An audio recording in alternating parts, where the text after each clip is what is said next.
ಎಲ್ಲರಿಗೂ ನಮಸ್ಕಾರ. ನಮ್ಮ ಲ್ಯಾಕ್ಸ್ ಬೆಂಗಳೂರು ಪ್ರಸ್ತುತಪಡಿಸುವ ದ ಹಿಂದೂ ಸುದ್ದಿ ವಿಶ್ಲೇಷಣೆಗೆ ತಮಗೆಲ್ಲ ಸ್ವಾಗತ. ಇಂದು ನಾವು 21 ಜುಲೈ 2024 ಬೆಂಗಳೂರು ಎಡಿಷನ್ ನ್ಯೂಸ್ ಪೇಪರನ್ನು ನೋಡಲಿದ್ದೇವೆ. ಆರ್ಟಿಕಲ್ಗೆ ಮುಂಚೆ ಒಂದು ಸಣ್ಣ ಅನೌನ್ಸ್ಮೆಂಟ್ ಇದೆ. ನಮ್ಮ ಲ್ಯಾಕ್ಸ್ ಬೆಂಗಳೂರು ಕ್ಯಾಂಪಸ್ನಲ್ಲಿ ಸೋಮವಾರ ಅಂದರೆ 22 ಜುಲೈಯಿಂದ ಹೊಸ batch prelims come mains batch start ಆಗ್ತಾ ಇದೆ. ರಿಜಿಸ್ಟರ್ ಆಗೋಕ್ಕೆ ಇಷ್ಟ ಇರೋರು ಡಿಸ್ಕ್ರಿಪ್ಷನಲ್ಲಿ ಲಿಂಕ್ಗಳನ್ನು ಕೊಟ್ಟಿದೆ. ಮತ್ತು ಹೆಚ್ಚಿನ ಮಾಹಿತಿ ಬೇಕು ಅಂತಂದರೆ ಈ ನಂಬರ್ಗಳಿಗೆ ಕಾಂಟ್ಯಾಕ್ಟ್ ಮಾಡ್ಬೋದು. ಇವತ್ತಿನ ಆರ್ಟಿಕಲ್ಸ್ನ ನೋಡೋಣ. 2 different income tests to divide creamy layer among OBC candidates. ನಮಗೆಲ್ಲ ಗೊತ್ತಿರೋ ಹಾಗೇನೆ ಸೆಂಟ್ರಲ್ ಗವರ್ಮೆಂಟ್ ಜಾಬ್ಗಳಿಗೆ ಹೋಗಬೇಕಂತಂದರೆ ಈ OBC ಕ್ರೈಟೀರಿಯಾ ಏನಿದೆ ಅದು 2 ಥರ ಇದೆ. ಒಂದು ಕ್ರೀಮಿ ಲೇಯರ್ ಇದೆ, ಇನ್ನೊಂದು ನಾನ್ ಕ್ರೀಮಿ ಲೇಯರ್ ಅಂತ ಇದೆ. ಈ ಕ್ರೀಮಿ ಲೇಯರ್ಗೆ ಏನಾದರೂ ನೀವು OBC ಕ್ಯಾಟಗರಿ ಅಂಡರಲ್ಲಿ ಬಂದರೆ ಇವರಿಗೆ ಯಾವುದೇ ರೀತಿಯ ರಿಸರ್ವೇಷನ್ಗಳು ಸಿಗೋದಿಲ್ಲ. ಅದೇ ಈ ನಾನ್ ಕ್ರೀಮಿ ಲೇಯರಲ್ಲಿದ್ದರೆ ಈ ರಿಸರ್ವೇಷನ್ಸ್ಗಳು ಸಿಗುತ್ತೆ. ಹಾಗಾದರೆ ಏನು ಬೇಸಿಸ್ ಮೇಲೆ ಈ ಕ್ರೀಮಿ ಲೇಯರ್ ಆಗಲಿ ನಾನ್ ಕ್ರೀಮಿ ಲೇಯರ್ ಆಗಲಿ ಡಿವೈಡ್ ಮಾಡಿದ್ದಾರೆ ಅಂತ ಅಂದರೆ, ಮೊದಲಿಗೆ ಹೇಳ್ಬೇಕಂದ್ರೆ ಈ OBCನ ಇಂಟ್ರೊಡ್ಯೂಸ್ ಮಾಡಿದ್ದು 1993ರಲ್ಲಿ. ಏನು ಇಂದಿರಾ ಸಾನಿ ಕೇಸ್ ಆಯಿತು ಆಗಲಿಂದ ಈ OBC ಕ್ಯಾಟಗರಿನ ಇಂಟ್ರೊಡ್ಯೂಸ್ ಮಾಡಿದ್ದಾರೆ. ಹಾಗಾದರೆ ಈ ನಾನ್ ಕ್ರೀಮಿ ಲೇಯರ್ ಅಂತ ಏನಕ್ಕೆ ಅವ್ರು ಬರ್ತಾರೆ ಅಂತಂದರೆ ಅದಕ್ಕೆ ಕೆಲವು ಕ್ರೈಟೀರಿಯಾಗಳನ್ನು ಕೊಟ್ಟಿದ್ದಾರೆ. ಏನು ಅಂತ ಅಂದರೆ, ಮೊದಲಿಗೆ ಒಂದು ರೂರಲ್ ಏರಿಯಾಲಿ ಇದ್ದರೆ ಮತ್ತು ಅವರ ಆದಾಯ 8 ಲ್ಯಾಕ್ ಏನಿದೆ 8 ಲಕ್ಷಕ್ಕಿಂತ ಕಡಿಮೆ ಇರಬೇಕು, ಅವರ ಪೇರೆಂಟ್ಸ್ ಆದಾಯ ಏನಿದೆ ಅದು. ಈ ಥರ ಹಲವಾರು ಕ್ರೈಟೀರಿಯಾಗಳನ್ನು ಕೊಟ್ಟಿದ್ದಾರೆ. ಆಗ ಅವರು ನಾನ್ ಕ್ರೀಮಿ ಲೇಯರ್ಗೆ ಬರ್ತಾರೆ ಅಂತ ಆಗುತ್ತೆ.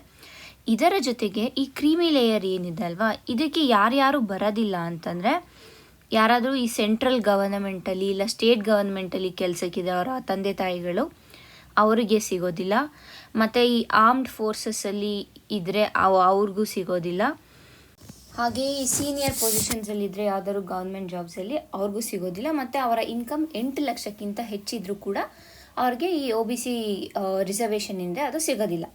ಆದರೆ ಕೆಲವು ಎಕ್ಸೆಪ್ಷನ್ಗಳನ್ನು ಕೊಟ್ಟಿದ್ದಾರೆ. ಏನು ಎಕ್ಸೆಪ್ಷನ್ನು ಅಂದರೆ, ಈ MP MLA ಮಕ್ಕಳುಗಳಿದ್ರೆ, ಇಲ್ಲ ಅಂತಂದರೆ ಗವರ್ಮೆಂಟ್ ಅಫಿಷಿಯಲ್ಸ್ ಹೈಯರ್ ಪೊಸಿಷನ್ಸಲ್ಲಿ ಇರ್ತಾರೆ, ಅಂದರೆ ಅವರು ಪ್ರಮೋಟ್ ಆಗಿ ಅಲ್ಲಿ ಹೋಗಿರ್ತಾರೆ ಹೊರತು ಡೈರೆಕ್ಟ್ ಅಪಾಯಿಂಟ್ಮೆಂಟ್ ಆಗಿರಲ್ಲ ಆ ಪೊಸಿಷನ್ಸ್ಗೆ. ಕೆಲವು ಸತಿ ಏನಾಗುತ್ತೆ ಅಂತಂದರೆ ಪ್ರಮೋಟ್ ಆಗಿ ಅಂದರೆ ಈಗ ಲೋ ಲೆವೆಲಲ್ಲಿ ಕೆಲಸಕ್ಕೆ ಜಾಯ್ನ್ ಆಗಿ ಪ್ರಮೋಷನ್ ಮುಖಾಂತರ ಹೋಗಿ ಅವ್ರು ಟಾಪ್ ಲೆವೆಲ್ ರೀಚ್ ಆಗಿರ್ತಾರೆ. ಅಂಥವರ ಮಕ್ಕಳಿಗೆ OBC ಲೇಯರ್ ಅಪ್ಲೈ ಆಗುತ್ತೆ, ಅಂದರೆ OBC ರಿಸರ್ವೇಷನ್ ಅವ್ರು ತೊಗೋಬೋದು ಅಂತ ಇಲ್ಲಿ ಎಕ್ಸೆಪ್ಷನ್ ಕೊಟ್ಟಿದ್ದಾರೆ. ಹಾಗೆ MP MLA ಮಕ್ಕಳಿಗೂ ಕೂಡ ಇದು ಇದೆ, ಈ OBC ರಿಸರ್ವೇಷನಲ್ಲಿ ಎಕ್ಸೆಪ್ಷನ್ ಇದೆ. ಹಾಗೆ ಅಗ್ರಿಕಲ್ಚರ್ ಲ್ಯಾಂಡ್ ಇದ್ದರೆ, ಅಂದರೆ ಅಗ್ರಿಕಲ್ಚರ್ ಲ್ಯಾಂಡ್ ಅಂದರೆ ಅದು ಅನ್ಇರಿಗೇಟೆಡ್ ಲ್ಯಾಂಡ್ ಆಗಿರಬೇಕು, ಆಗ ಮಾತ್ರ ಎಕ್ಸೆಪ್ಷನ್ ಸಿಗುತ್ತೆ ಅವ್ರಿಗೆ. ಹಾಗಾದರೆ ಇಲ್ಲಿ ಕ್ರೀಮಿ ಲೇಯರಲ್ಲೇ 2 ಥರ ಆಗೋಯ್ತು. ಅಂದರೆ ಒಂದು ಈ ಸೀನಿಯರ್ ಪೊಸಿಷನ್ಸಲ್ಲಿ ಸೆಂಟ್ರಲ್ ಗೌರ್ಮೆಂಟ್ ಜಾಬಲ್ಲಿ ಸ್ಟೇಟ್ ಗೌರ್ಮೆಂಟ್ ಜಾಬಲ್ಲಿ ಇರೋರು, ಮತ್ತು ಇನ್ನೊಂದು ಈ MP MLA ಏನಿದ್ದಾರೆ ಇವ್ರ ಮಕ್ಕಳು. ಈಗ ಇಲ್ಲಿ ಒಂದು ಕಡೆ ಸ್ಯಾಲರಿ ಎಕ್ಸೆಂಪ್ಷನ್ಸ್ ಕೊಟ್ಟಿದ್ದಾರೆ. ಅಂದರೆ ಇಲ್ಲಿ ಇನ್ಕಮನ್ನು ತೋರಿಸ್ಬಾರ್ದು. ಅಂದರೆ ಇಲ್ಲಿ ಏನು ನಾನು ಕ್ರೀಮಿ ಲೇಯರಲ್ಲಿ MP MLA ಮಕ್ಕಳುಗಳು ಮತ್ತು ಅನ್ಇರಿಗೇಟೆಡ್ ಅಗ್ರಿಕಲ್ಚರ್ ಲ್ಯಾಂಡ್ ಇರೋರ ಮಕ್ಕಳು ಇವರೆಲ್ಲ ಇದ್ದಾರೆ, ಇವ್ರಿಗೆ ಇನ್ಕಮ್ ರಿಲ್ಯಾಕ್ಸೇಷನ್ ಇದೆ. ಅಂದರೆ ಈ 8 ಲಕ್ಷದ ಏನು ಲಿಮಿಟ್ ಇದೆ ಆ ಲಿಮಿಟ್ ಇವ್ರಿಗೆ ಅಪ್ಲೈ ಆಗೋದಿಲ್ಲ. ಬಟ್ ಇಲ್ಲಿ ಈ ನಾನ್ ಕ್ರಿಮಿ ಲೇಯರ್ಗೆ ಇದಾಗಬೇಕಂದ್ರೆ ಇಲ್ಲಿ 8 ಲಕ್ಷ ಲಿಮಿಟ್ ಅಪ್ಲೈ ಆಗುತ್ತೆ. ಇವಾಗ ಇದರಲ್ಲೇ OBCಯಲ್ಲೇ 2ಕ್ಕೆ ಕಾಂಟ್ರಾಡಿಕ್ಟಾಗಿ ರೂಲ್ಸ್ ಅನ್ನೋ ಇದೆ. ಅಂದರೆ ಒಂದಕ್ಕೆ ಅಪ್ಲೈ ಆಗುತ್ತೆ, ಇನ್ನೊಂದಕ್ಕೆ ಅಪ್ಲೈ ಆಗಲ್ಲ. ಆದರೆ ಸೋಷಿಯಲ್ ಜಸ್ಟಿಸ್ ಮಿನಿಸ್ಟ್ರಿ ಏನು ಹೇಳುತ್ತೆ ಅಂದರೆ 2ಕ್ಕೂ ಅಪ್ಲೈ ಆಗುತ್ತೆ ಅಂತ ಹೇಳ್ತಾ ಇದ್ದಾರೆ. ಅದೇ ಈ ಡಿಪಾರ್ಟ್ಮೆಂಟ್ ಆಫ್ ಪರ್ಸ್ನಲ್ ಟ್ರೈನಿಂಗ್ ಏನಿದೆ ಅದು ಹೇಳ್ತಾ ಇದೆ ಬರೀ ಈ ನಾನ್ ಕ್ರಿಮಿಲೆ 8 ಲ್ಯಾಕ್ ಏನಿದೆ ಅದು ಬರೀ ಅವ್ರಿಗೆ ಮಾತ್ರ ಅಪ್ಲೈ ಆಗುತ್ತೆ, ಈ ಕೋಟ ಅವ್ರಿಗೆ ಅಪ್ಲೈ ಆಗಲ್ಲ ಅಂತ. ಸೊ ಇದರ ಕುರಿತಾಗಿ ಸುಪ್ರೀಂ ಕೋರ್ಟು ಆಗಸ್ಟ್ 22ಕ್ಕೆ ಹಿಯರಿಂಗನ್ನು ಇಟ್ಟಿದೆ. ಹಾಗಾಗಿ ನಾವಿದು ರಿಸರ್ವೇಷನ್ OBC ರಿಸರ್ವೇಷನ್ ಯಾವ ತರಹ ನಡೆಯುತ್ತೆ ಸೆಂಟ್ರಲಲ್ಲಿ ಅಂತ ನಾವು ತಿಳ್ಕೊಬೇಕಾಗಿತ್ತು. ಅಷ್ಟು ನಾವು ನೋಡಿದ್ದೀವಿ. ಮುಂದಿನ ಆರ್ಟಿಕಲ್ ನೋಡೋಣ. Tea industry seeks higher RODTP rates. Remission of duties and taxes on exported products. ಈ RODTP ಅಂದರೆ ಇದು. ಈ ಸ್ಕೀಮನ್ನು 2021ರಲ್ಲಿ ಈ ನಮ್ಮದು ಹಳೇದು ಮರ್ಚೆಂಟೈಸ್ ಎಕ್ಸ್ಪೋರ್ಟ್ಸ್ ಫ್ರಮ್ ಇಂಡಿಯಾ ಏನು ಸ್ಕೀಮ್ ಇತ್ತು ಈ ಸ್ಕೀಮನ್ನು ರೀಪ್ಲೇಸ್ ಮಾಡಿ ಈ RODTP ಸ್ಕೀಮನ್ನು ತಂದಿದ್ರು.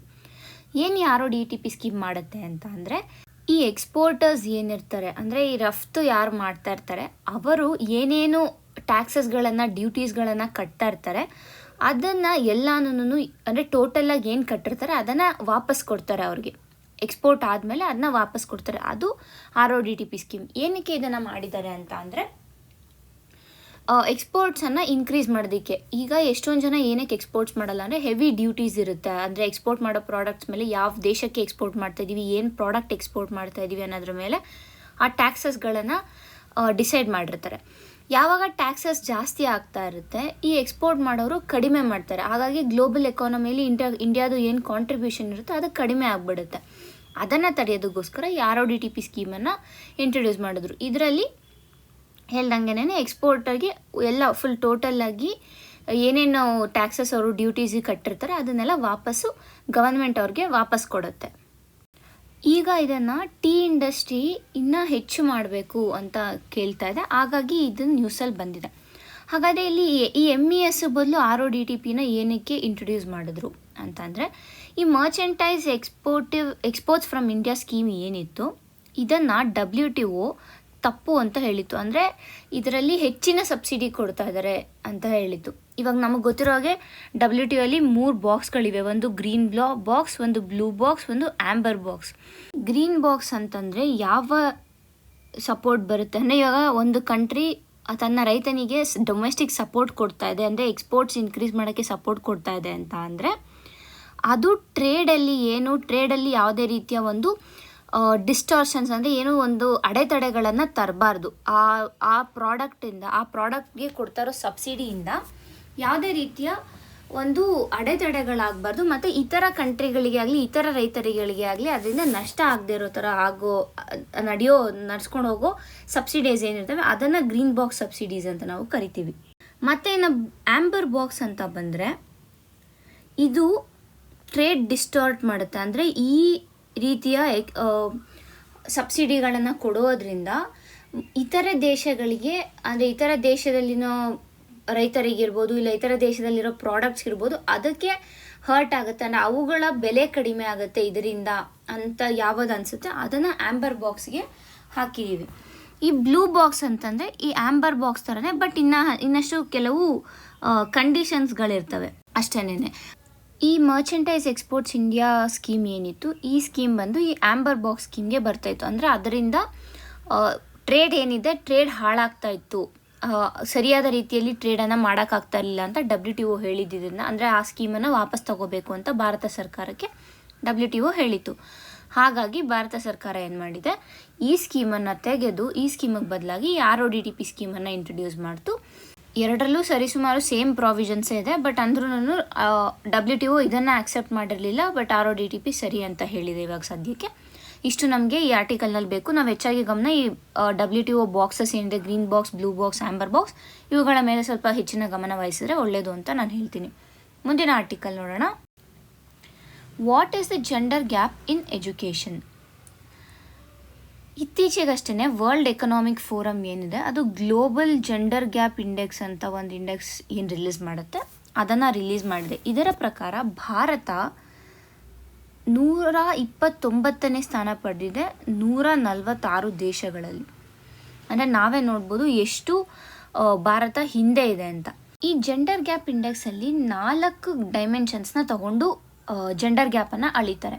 ಮೊದಲಿಗೆ ಬಂದು ಇಕನಾಮಿಕ್ ಪಾರ್ಟಿಸಿಪೇಷನ್, ಅಂದರೆ ಎಕಾನಮಿಯಲ್ಲಿ ವುಮೆನ್ನು ಮತ್ತು ಮೆನ್ ಎಷ್ಟು ಪಾರ್ಟಿಸಿಪೇಟ್ ಮಾಡ್ತಾರೆ, ಅಂದರೆ ಮೆನ್ಗಿಂತ ಜಾಸ್ತಿ, ಅಂದರೆ ಗಂಡಸರಿಗಿಂತ ಜಾಸ್ತಿ ಮಹಿಳೆಯರು ಎಷ್ಟು ಎಕಾನಮಿಯಲ್ಲಿ ಪಾರ್ಟಿಸಿಪೇಟ್ ಮಾಡ್ತಾ ಇದ್ದಾರೆ ಅನ್ನೋದ್ರ ಮೇಲೆ, ಮತ್ತು ಅವರ ಎಜುಕೇಷನ್ ಎಷ್ಟು ಸಿಕ್ಕಿದೆ ಅನ್ನೋದ್ರ ಮೇಲೆ, ಅದಾದಮೇಲೆ ಹೆಲ್ತ್ ಬಗ್ಗೆ, ಅದಾದಮೇಲೆ ಪೊಲಿಟಿಕಲ್ ಎಂಪವರ್ಮೆಂಟ್ ಬಗ್ಗೆ, ಈ 4 ಡೈಮೆನ್ಷನ್ಸಲ್ಲಿ ಈ ಜೆಂಡರ್ ಗ್ಯಾಪನ್ನು ಮೆಷರ್ ಮಾಡ್ತಾರೆ ಅಂತ ನಾವು ಹೇಳ್ಬೋದು. ಅದರಲ್ಲಿ ಈ ಎಜುಕೇಷನ್ ಏನಿದೆ ಇದರಲ್ಲಿ ಭಾರತ ಬಹಳ ಕಡಿಮೆ ಅಂಕ ಪಡೆದಿದೆ ಅಂತ ಹೇಳ್ತದೆ. ಅಂದರೆ ಇದರಲ್ಲಿ ಭಾರತ 124ನೇ ರ್ಯಾಂಕ್ ತೊಗೊಂಡಿದೆ. ಅಂದರೆ ಈ ಎಜುಕೇಷನಲ್ಲಿ ಜೆಂಡರ್ ಗ್ಯಾಪ್ ಏನಿದೆ ಅಂದರೆ ಹುಡುಗಿಯರು ಏನು ಪ್ರಮಾಣ ಇದೆ ಅದು ಬಹಳ ಹೆಚ್ಚಿದೆ. ಅಂದರೆ ಹುಡುಗರಿಗಿಂತ ಹುಡುಗಿಯರ ಪ್ರಮಾಣ ಬಹಳ ಕಡಿಮೆ ಇದೆ. ಅಂದರೆ ಈ ಗ್ಯಾಪ್ ಏನಿದೆ ಅದು ಬಹಳ ಹೆಚ್ಚಿದೆ. ಹಾಗಾಗಿ 124ನೇ ಸ್ಥಾನ ಪಡೆದಿದೆ ಅಂತ ಇಲ್ಲಿ ಹೇಳ್ತಾ ಇದ್ದಾರೆ. ಅದಕ್ಕೆ ರಿಲೇಟಾಗಿ ಕೆಲವು ಡೇಟಾಗಳನ್ನು ಈ ಆರ್ಟಿಕಲ್ನಲ್ಲಿ ಕೊಟ್ಟಿದ್ದಾರೆ. ಹಾಗೆ ಒಂದೆರಡು ರಿಪೋರ್ಟ್ಗಳನ್ನು ಯಾವುದು ಭಾರತ ಸರ್ಕಾರ ಬಿಡುತ್ತೆ ಅದನ್ನು ಕೂಡ ಇಲ್ಲಿ ಮಾತಾಡಿದ್ದಾರೆ. ಮೊದಲನೇದಾಗಿ unified district information system for education, ಅದನ್ನ ನಾವು UDISE ಪ್ಲಸ್ ಅಂತ ಹೇಳ್ತೀವಿ. ಅದು ಆ ರಿಪೋರ್ಟ್ ಏನಿದೆ ಅದು ಪ್ರೈಮರಿ ಮತ್ತು ಸೆಕೆಂಡರಿ ಎಜುಕೇಷನ್ ಬಗ್ಗೆ ಮಾತನಾಡುತ್ತೆ. ಅದರಲ್ಲಿ ಗರ್ಲ್ಸ್ ಏನಿದ್ದಾರೆ ಅಂದರೆ ಹುಡುಗಿಯರಿದ್ದಾರೆ 48% ಹುಡುಗಿಯರಿದ್ದಾರೆ, ಹಂಗಂದರೆ ಇನ್ನು ಮಿಕ್ಕಿರೋ 52% ಹುಡುಗರಿದ್ದಾರೆ. ಇಲ್ಲೂ ಕೂಡ ನಾವು ಗ್ಯಾಪ್ ನೋಡ್ತಾ ಇದ್ದೀವಿ. ಮತ್ತು ಈ ಐಶ್ ಅಂತ ಒಂದು ಇದು ಬರುತ್ತೆ, all India survey on higher education. ಇದು ಹೈಯರ್ ಎಜುಕೇಷನ್ಗೆ ಐಶ್, ಸೆಕೆಂಡರಿ ಮತ್ತು ಪ್ರೈಮರಿ ಎಜುಕೇಷನ್ಗೆ UDISE ಪ್ಲಸ್ ಅಂತ ಏನಿದೆ ಇದರ ಪ್ರಕಾರ 48% ಹುಡುಗಿರಿದ್ರೆ 52% ಹುಡುಗರಿದ್ದಾರೆ. ಆದರೆ ಈ ಕ್ಲಾಸ್ 9th ಹೋಗಿದ ತಕ್ಷಣನೇ ಹುಡುಗಿಯರ ಸಂಖ್ಯೆ ಏನಿದೆ ಅದು ಕಡಿಮೆ ಆಗ್ತಾ ಇದೆ. ಏನಕ್ಕೆ ಅಂತಂದರೆ ನಮ್ಮ ದೇಶದಲ್ಲಿ RTE ಆ್ಯಕ್ಟ್ ಏನಿದೆ, ರೈಟ್ ಟು ಎಜುಕೇಷನ್ ಆ್ಯಕ್ಟ್ ಏನಿದೆ ಅದು 8ನೇ ತರಗತಿವರೆಗೂ ಕೊಡ್ತಾರೆ. ಅಂದರೆ ಅಲ್ಲಿವರೆಗೂ ಫ್ರೀ ಎಜುಕೇಷನ್ ಇರುತ್ತೆ. ಹಾಗಾಗಿ ಹುಡುಗಿಯರನ್ನ ಶಾಲೆಗಳಿಗೆ ಕಳಿಸ್ತಾ ಇರ್ತಾರೆ. 9ನೇ ಕ್ಲಾಸ್ಗೆ ಯಾವಾಗ ಹಣ ಕಟ್ಟಬೇಕಾಗುತ್ತೆ ಆಗ ಹುಡುಗಿಯರನ್ನು ಸ್ಕೂಲ್ಗೆ ಕಳಿಸೋದಿಲ್ಲ, ಅದು ರೆಡ್ಯೂಸ್ ಆಗಿ ಹೋಗ್ತಾ ಇದೆ. ಅಲ್ಲಿ ಅಂದರೆ ಏನು ಹುಡುಗಿಯರು ಸ್ಕೂಲ್ಗೆ ಹೋಗೋ ಪರ್ಸೆಂಟೇಜ್ ಇದೆ ಅದು ಕಡಿಮೆ ಆಗ್ತಾ ಇದೆ 9th 10th ಟೈಮಲ್ಲಿ. ಅದನ್ನು ಕೂಡ ಈ ಆರ್ಟಿಕಲ್ ಹೇಳ್ತಾ ಇದೆ.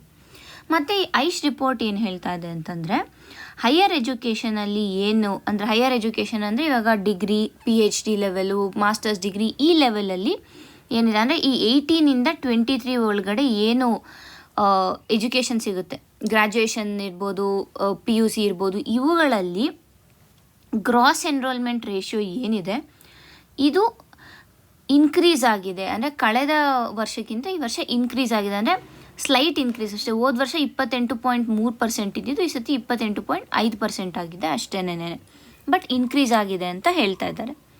ಹಾಗಾದರೆ ಈ ನಾವೇನು ಡಿಸ್ಪ್ಯಾರಿಟಿ ನೋಡ್ತಾ ಇದ್ದೀವಿ ಅಂದರೆ ಈಗ 9ನೇ ತರಗತಿಗೆ ಅಂದರೆ ಪ್ರಮಾಣ ಕಡಿಮೆ ಆಗೋದು ಮತ್ತು ಐಶ್ ರಿಪೋರ್ಟ್ ಪ್ರಕಾರ ನೋಡಿದ್ರೆ ಹೆಚ್ಚಾಗಿರೋದು, ಇದೆಲ್ಲ ಏನಕ್ಕೆ, ಏನು ಫ್ಯಾಕ್ಟರ್ಸ್ ಮೇಲೆ ಇದು ಡಿಪೆಂಡ್ ಆಗಿದೆ ಅಂತಂದರೆ ಮೊದಲಿಗೆ ಬಂದು ಸ್ಕೂಲ್ಗಳು ಎಷ್ಟು ದೂರದಲ್ಲಿದೆ ಮನೆಯಿಂದ. ಅಂದರೆ ಇವಾಗ ನಮಗೆ ಗೊತ್ತಿರೋ ಹಾಗೆ ಭಾರತದಲ್ಲಿ ಹಲವಾರು ಹಳ್ಳಿಗಳಿವೆ. ಹಳ್ಳಿಯ ಹತ್ತಿರ ಸ್ಕೂಲ್ ಇದ್ದರೆ ಹೆಣ್ಮಕ್ಕಳನ್ನು ಸ್ಕೂಲ್ಗೆ ಕಳಿಸ್ತಾರೆ, ಇಲ್ಲ ಅಂತಂದರೆ ಇಲ್ಲ.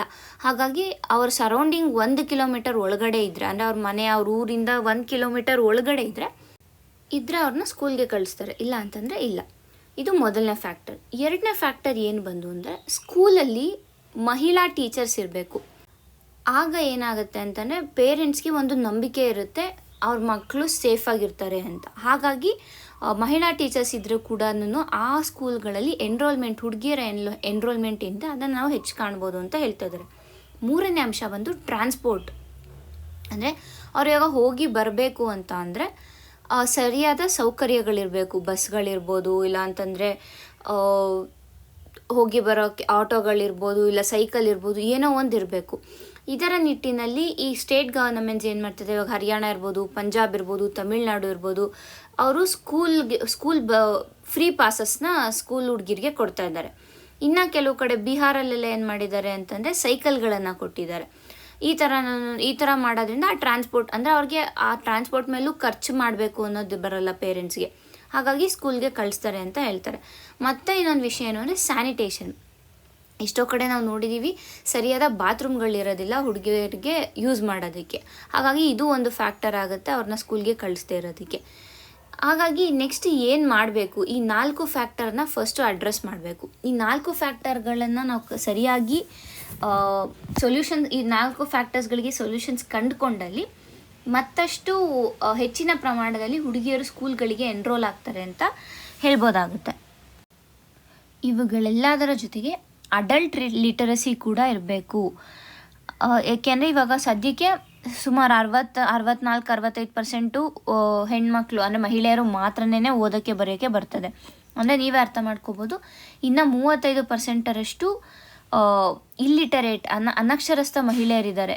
ಎಷ್ಟು ಅಂದರೆ ಇವಾಗ ದೇಶ ಡಿಜಿಟೈಸ್ಡ್ ವರ್ಲ್ಡ್ಗೆ ಹೋಗಿದ್ರೂ ಕೂಡ ನಾವು ಇನ್ನೂ ನೋಡ್ತಾ ಇದ್ದೀವಿ 35%ರಷ್ಟು ಮಹಿಳೆಯರು ಅನಕ್ಷರಸ್ಥರಿದ್ದಾರೆ. ಹಾಗಾಗಿ ಈ ಗ್ಯಾಪ್ ಏನಿದೆ ಇದನ್ನು ಕಡಿಮೆ ಮಾಡಬೇಕು.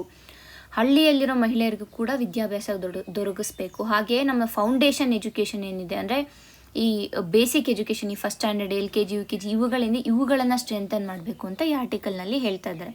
ಇವೆಲ್ಲ ಮಾಡೋದ್ರಿಂದ ಈ ಜೆಂಡರ್ ಗ್ಯಾಪ್ ಏನಿದೆ ಎಜುಕೇಷನಲ್ಲಿ ಅದನ್ನು ಕಡಿಮೆ ಮಾಡ್ಬೋದು. ಭಾರತದ ರ್ಯಾಂಕಿಂಗ್ ಏನಿದೆ ಇದನ್ನು ಕೂಡ ಇಂಪ್ರೂವ್ ಮಾಡ್ಬೋದು ಗ್ಲೋಬಲ್ ಮಟ್ಟದಲ್ಲಿ ಅಂತ ಈ ಆರ್ಟಿಕಲ್ ಹೇಳ್ತಾರೆ. ಮುಂದಿನ ಆರ್ಟಿಕಲ್ ನೋಡೋಣ. Will local job quotas pass the legal test. ಈಗಾಗಲೇ ಹಿಂದಿನ ವಿಡಿಯೋಗಳಲ್ಲಿ ನಾವು ಬಹಳಷ್ಟು ಡಿಸ್ಕಸ್ ಮಾಡಿದ್ದೀವಿ. ಈ ಕರ್ನಾಟಕ ಗೌರ್ಮೆಂಟ್ ಏನು ಬಿಲ್ಲನ್ನು ಇಂಟ್ರೊಡ್ಯೂಸ್ ಮಾಡಿತ್ತು, Karnataka state employment of local candidates in industries and factories ಬಿಲ್ಲನ್ನು ಏನು ಇಂಟ್ರೊಡ್ಯೂಸ್ ಮಾಡಿತ್ತು ಇದರ ಕುರಿತಾಗಿ. ಈಗಾಗಲೇ ನಾವು ಹೇಳಿರೋ ಥರನೇ ಇದು ಕನ್ನಡಿಗರಿಗೆ, ಅಂದರೆ ಕನ್ನಡ ಓದೋಕ್ಕೆ, ಬರೆಯೋಕ್ಕೆ, ಮಾತನಾಡೋಕ್ಕೆ ಬರಬೇಕು, ಹಾಗೆ ಕರ್ನಾಟಕದಲ್ಲಿ ಹುಟ್ಟಿ 15 ವರ್ಷ ಕರ್ನಾಟಕದಲ್ಲಿ ಇರಬೇಕು. ಈ ಕ್ರೈಟೀರಿಯಾ ಇದ್ದರೆ ಇಂತಹವರನ್ನು ಮಾತ್ರ ಸುಮಾರು 25-50% ಮ್ಯಾನೇಜ್ಮೆಂಟ್ ಪೊಸಿಷನ್ಸ್ಗಳಲ್ಲಿ, 50-75% ನಾನ್ ಮ್ಯಾನೇಜ್ಮೆಂಟ್ ಪೊಸಿಷನ್ಸ್ಗಳಲ್ಲಿ ಇವರನ್ನು ಮಾತ್ರ ಅಪಾಯಿಂಟ್ ಮಾಡ್ಕೊಬೇಕು ಅಂತ ಒಂದು ಬಿಲ್ಲನ್ನು ಪಾಸ್ ಮಾಡಿತ್ತು. ಆದರೆ ಏನು ಇಂಡಸ್ಟ್ರಿಗಳಿದ್ದಾವೆ ಅವರೆಲ್ಲ ಇದನ್ನು ಅಪೋಸ್ ಮಾಡಿದ್ರು. ಏನು ಹೇಳಿದ್ರು ಅಂತಾರೆ, ಮೊದಲಿಗೆ ನಾವು ಲೋಕಲ್ ಕ್ಯಾಂಡಿಡೇಟ್ಸ್ನ ತೊಗೊಂಡ್ರೆ ಅವ್ರ ಹತ್ರ ಸ್ಕಿಲ್ ಇರುತ್ತೆ ಅಂತ ಹೇಳೋಕ್ಕಾಗಲ್ಲ. ಯಾವಾಗ ಸ್ಕಿಲ್ ಇರೋದಿಲ್ಲ, ಅವರ ಪ್ರಾಡಕ್ಟ್ ಏನು ಬರುತ್ತೆ, ಅದು ಪ್ರೊಡಕ್ಟಿವಿಟಿ, ಉತ್ಪಾದಕತೆ ಏನಿರುತ್ತೆ ಅದು ಕಡಿಮೆ ಆಗುತ್ತೆ. ಉತ್ಪಾದಕತೆ ಕಡಿಮೆ ಆದರೆ ನಮ್ಮ ಎಕಾನಮಿಗೆ ಬಹಳ ತೊಂದರೆಗಳಾಗ್ತವೆ. ಹಾಗಾಗಿ ನಾವು ಈ ರಿಸ್ಕನ್ನು ತಗೊಳ್ಳೋದಕ್ಕೆ ಆಗಲ್ಲ ಅಂತ ಹೇಳ್ತಾ ಇದ್ದಾರೆ. ಹಾಗೆಯೇ ಕರ್ನಾಟಕ ಏನು ಮೊದಲನೇ ರಾಜ್ಯ ಅಲ್ಲ ಈ ಥರದ ಒಂದು ಜಾಬ್ ಕೋಟಾನ ಇಂಟ್ರೊಡ್ಯೂಸ್ ಮಾಡಿರೋದು. ಇದಕ್ಕೆ ಮುಂಚೆ ಆಂಧ್ರ ಪ್ರದೇಶ ಮಾಡಿತ್ತು, ಹರಿಯಾಣ ಮಾಡಿತ್ತು, ಹಾಗೆ ಜಾರ್ಖಂಡ್ ಕೂಡ ಮಾಡಿತ್ತು. ಈ ಎಲ್ಲ ಸ್ಟೇಟ್ಗಳಲ್ಲೂ ಇದನ್ನು ತಪ್ಪು ಅಂತ ಹೇಳಿದೆ. ಅಂದರೆ ಆ ಹೈಕೋರ್ಟ್ಗಳೇನಿದ್ದಾವೆ ಇವು ಮಾಡ್ತಾ ಇರೋದು ತಪ್ಪು, ನಮ್ಮ ಕಾನ್ಸ್ಟಿಟ್ಯೂಷನ್ಗೆ ಅದು ವಿರುದ್ಧವಾಗಿದೆ. ಈಗಾಗಲೇ ಹೇಳಿರೋ ಥರ ಆರ್ಟಿಕಲ್ 14, ಆರ್ಟಿಕಲ್ 16, ಆರ್ಟಿಕಲ್ 19 ಇವುಗಳಿಗೆಲ್ಲ ಈ ಏನು ಪಾಲಿಸಿ ಕಾನೂನಿದೆ ಅದು ವಿರುದ್ಧವಾಗಿದೆ ಅಂತ ಅಂದ್ಬಿಟ್ಟು ನಾವು ತಿಳ್ಕೊಬೋದು. ಹಾಗಾದರೆ ಈ ಇಶ್ಯೂ ಏನಕ್ಕೆ ಬರ್ತಾ ಇದೆ ಅಂದರೆ, ಮೊದಲಿಗೆ ನಮ್ಮ ಕಾನ್ಸ್ಟಿಟ್ಯೂಷನಲ್ಲಿ ಗವರ್ಮೆಂಟ್ ಕೆಲಸಗಳ ಬಗ್ಗೆ ಮಾತನಾಡಿದ್ದಾರೆ. ಗವರ್ಮೆಂಟ್ ಕೆಲಸದಲ್ಲಿ ಇಂತಿಷ್ಟು ರಿಸರ್ವೇಷನ್ಗಳಿರ್ಬೋದು ಇವುಗಳ ಬಗ್ಗೆ ಮಾತಾಡಿದೆ. ಅದೇ ಪ್ರೈವೇಟ್ ಸೆಕ್ಟರಲ್ಲಿ ಯಾವ ರೀತಿಯ ರಿಸರ್ವೇಷನ್ಗಳನ್ನು ಇಡಬೇಕು ಅನ್ನೋದ್ರ ಬಗ್ಗೆ ಮಾತಾಡಿಲ್ಲ. ಅದು ಒಂದು ಪ್ರಾಬ್ಲಮ್. ಎರಡನೇ ಪ್ರಾಬ್ಲಮ್ ಏನು ಅಂತಂದರೆ, ಆರ್ಟಿಕಲ್ 16 ಕ್ಲಾಸ್ 3ರಲ್ಲಿ ಏನು ಹೇಳುತ್ತೆ ಅಂತಂದರೆ, ಯಾವುದಾದ್ರೂ ಒಂದು ಸ್ಟೇಟ್ ಗವರ್ನಮೆಂಟ್ ಅಥವಾ ಸೆಂಟ್ರಲ್ ಗವರ್ನಮೆಂಟ್ ಎಂಪ್ಲಾಯಿಯ ರೆಸಿಡೆನ್ಸ್ ಕಂಡೀಷನ್ಸ್, ಅಂದರೆ ಅವರ ವಾಸಸ್ಥಾನದ ಕಂಡೀಷನ್ಸ್ ಏನಿದೆ ಅದನ್ನು ಪಾರ್ಲಿಮೆಂಟ್ ಮಾತ್ರನೇ ಡಿಸೈಡ್ ಮಾಡ್ಬೋದು, ಸ್ಟೇಟ್ ಲೆಜಿಸ್ಲೇಚರ್ಸ್ ಮಾಡೋ ಹಾಗಿಲ್ಲ ಅಂತ. ಹಾಗಾಗಿ ಇದು ಒಂದು ಪ್ರಾಬ್ಲಮ್ ಅಂತ ಇಲ್ಲಿ ಹೇಳ್ಬೋದು. ಹಾಗೆಯೇ ಇಲ್ಲಿ ಏನು ಹೇಳ್ತಾ ಇದ್ದಾರೆ ಅಂತಂದರೆ, ಕೊನೆಯಲ್ಲಿ ಇದು ನಮ್ಮ ಕಾನ್ಸ್ಟಿಟ್ಯೂಷನಲ್ಲಿರೋ ಆರ್ಟಿಕಲ್ಸ್ಗಳಿಗೆ ವಿರುದ್ಧವಾಗಿರೋದ್ರಿಂದ ಇದನ್ನು ಮತ್ತೆ ಪರಿಗಣಿಸಬೇಕು. ಅಂದರೆ ಏನು ಸೊಲ್ಯೂಷನ್ಸ್ ಮಾಡ್ಬೋದು, ಇವಾಗ ಸ್ಟೇಟ್ ಅಸೆಂಬ್ಲಿಗಳಿಗೆ ಆ ವಾಸಸ್ಥಾನದ ಬಗ್ಗೆ ಏನಾದರೂ ಡಿಸಿಷನ್ಸ್ ತೊಗೊಳೋದಕ್ಕೆ ಹಕ್ಕನ್ನು ಕೊಡ್ಬೋದಾ, ಈ ಥರದ ಒಂದು ಸೊಲ್ಯೂಷನ್ಸ್ನ ಹುಡುಕೋಬೇಕಾಗುತ್ತೆ ಅಂತ ಅಂದ್ಬಿಟ್ಟು ಈ ಆರ್ಟಿಕಲಲ್ಲಿ ಹೇಳ್ತಾ ಇದ್ದಾರೆ. ಮುಂದಿನ ಆರ್ಟಿಕಲ್ ನೋಡೋಣ. What are the rules for IAS probationers? ನಮಗೆಲ್ಲ ಗೊತ್ತೇ ಇದೆ, ಈ ನಡುವೆ ಪೂಜಾ ಕೇಟ್ಕರ್ ಅವರ ಕೇಸ್ ಏನಿದೆ ಅದು ಬಹಳಷ್ಟು ನ್ಯೂಸಲ್ಲಿದೆ. ಏನು ಮಾಡಿದ್ದಾರೆ ಅವರು, ಮೊದಲಿಗೆ ಅದನ್ನು ತಿಳ್ಕೊಳ್ಳೋಣ. ಹಾಗೆ ನಂತರ ಏನು ಡಿಸಿಪ್ಲಿನರಿ ಆ್ಯಕ್ಷನ್ ತೊಗೊಂಡಿದ್ದಾರೆ, ಹಾಗೆ ಏನು ಪ್ರೊಬೇಷನರ್ಸ್ IAS ಪ್ರೊಬೇಷನರ್ಸ್ ಏನಿದ್ದಾರೆ ಅವರ ಕೆಲಸ ಏನು, ಅವರನ್ನು ಹೇಗೆ ನೇಮಕಾತಿ ಮಾಡ್ತಾರೆ, ಇವುಗಳ ಬಗ್ಗೆ ಒಂದು ಸ್ವಲ್ಪ ಮಾಹಿತಿನ ನಾವು ತಿಳ್ಕೊಳ್ಳೋಣ. ಮೊದಲಿಗೆ ಏನಾಗಿದೆ ಅಂತಂದರೆ, ಈ ಪೂಜಾ ಕೇಟ್ಕರ್ ಅವರು ಏನಿದ್ದಾರೆ ಅವರು 2021ರಲ್ಲಿ UPSC ಎಕ್ಸಾಮ್ಗೆ ಅಟೆಂಡ್ ಮಾಡಿದ್ದಾರೆ. ಅದರಲ್ಲಿ ಕ್ಲಿಯರ್ ಆದಾಗ ಅವರು ಒಂದು ಕಂಡೀಷನ್, ಅಂದರೆ ಅವರು person with bench mark disability ಏನಿದೆ ಆ ಕ್ಯಾಟಗರಿಯಲ್ಲಿ 21ರಲ್ಲಿ ಕೂಡ ಪಾಸ್ ಆಗಿದ್ರು.